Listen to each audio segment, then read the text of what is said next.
নমস্কার বন্ধুরা, আমি কুমকুম ইন্সপায়ার থেকে বলছি। আমার এই চ্যানেলের মাধ্যমে আমি বিভিন্ন ঘরে বানানো রেসিপি আপনাদের কাছে নিয়ে আসি। আপনারা এই রকম সুস্বাদু নিত্য নতুন রেসিপি পেতে আমার চ্যানেলটিকে লাইক এবং সাবস্ক্রাইব করে নেবেন। আজকে আপনাদের কাছে শেয়ার করছি কাতলা মাছের রেজালা। কাতলা মাছের রেজালার জন্য আমি মগজদানা 2 চামচ, চায়ের চামচের আর 4-5টা কাজু নিয়ে পেস্ট করে নিচ্ছি। কাজু মগজদানা পেস্ট করা হয়ে গেছে। চা চামচের 3 চামচ দই নিলাম। দইটা নর্মাল টেম্পারেচারের দই নেবেন, ফ্রিজের না। দইটাও আমি মিক্সিতে দিয়ে ফেটিয়ে রাখলাম। রেজালা তৈরি করার জন্য 4 পিস কাতলা মাছ নিয়েছি। এটার ওজন হচ্ছে 500 গ্রাম। মাছটা আঁশ ছাড়িয়ে পরিষ্কার করে ধুয়ে নিয়েছি। আমি কাতলা মাছের রেজালা করছি, আপনারা রুই মাছেও করতে পারেন।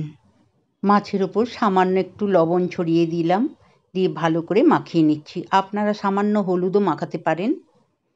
ননস্টিক প্যানটা গরম হয়ে গেছে, বেশ কিছুটা রিফাইন অয়েল দিয়ে দিলাম, দিয়ে গরম তেলে মাছগুলো ভেজে নেব। মাছগুলো এক পিঠ ভাজা হয়ে গেছে, আমি উল্টে দিচ্ছি। মাছগুলো হালকা লালচে করে ভেজে তুলে নিচ্ছি। রেজালার মাছ বেশি ভাজার দরকার নেই। মাছটা আমার হালকা করে ভাজা হয়ে গেছে, আমি প্লেটের মধ্যে তুলে নিচ্ছি। এই তেলের মধ্যেই দিয়ে দিলাম গোটা জিরে, 2টো তেজপাতা, গোটা গরম মশলা, 2টো শুকনো লঙ্কা।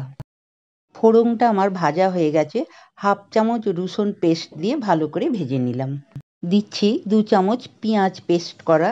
আপনারা এই পেঁয়াজটাকে গরম জলে ভাপিয়ে পেস্ট করে দিতে পারেন। 1 চামচ আদা পেস্ট করা, 1 চামচ কাঁচা লঙ্কা পেস্ট করা দিয়ে ভালো করে মিশিয়ে নিলাম। মশলাটা ভালো করে কষে নিয়ে সামান্য একটু গরম মশলা, 1/2 চামচ ঘি আর স্বাদ মতন লবণ দিয়ে কষে নিলাম। মশলাটা কষা হয়ে গেছে, কাজু আর মগজদানা পেস্টটা দিয়ে দিলাম, দিয়ে সামান্য একটু জল দিয়ে মিশিয়ে নিলাম। মশলাটা 2 মিনিট লো ফ্লেমে রেখে কষে নেব। মশলাটা আমার রেডি হয়ে গেছে, তেলও ছেড়ে দিয়েছে। এইবার আমি সামান্য একটু গোলমরিচের গুঁড়ো দিয়ে দিলাম।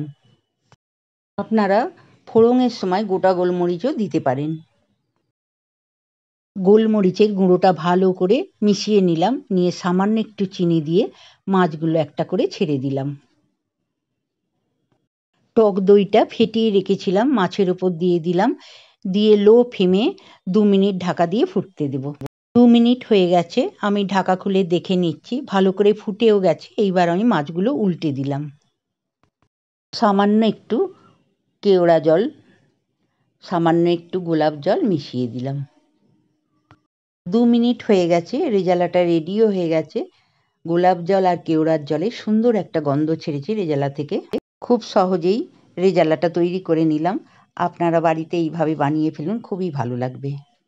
এই রেজালা দিয়ে পোলাও, ফ্রাইড রাইস খেতে খুবই ভালো লাগবে। রেজালাটা কেমন লাগলো কমেন্ট করে জানাবেন। অবশ্যই একটা লাইক করে দেবেন। আমার চ্যানেলের নতুন বন্ধু হলে সাবস্ক্রাইব করবেন। নতুন নতুন ভিডিও আপলোড হলে আপনাদের কাছে পৌঁছে যাবে। ভালো থাকবেন। নমস্কার।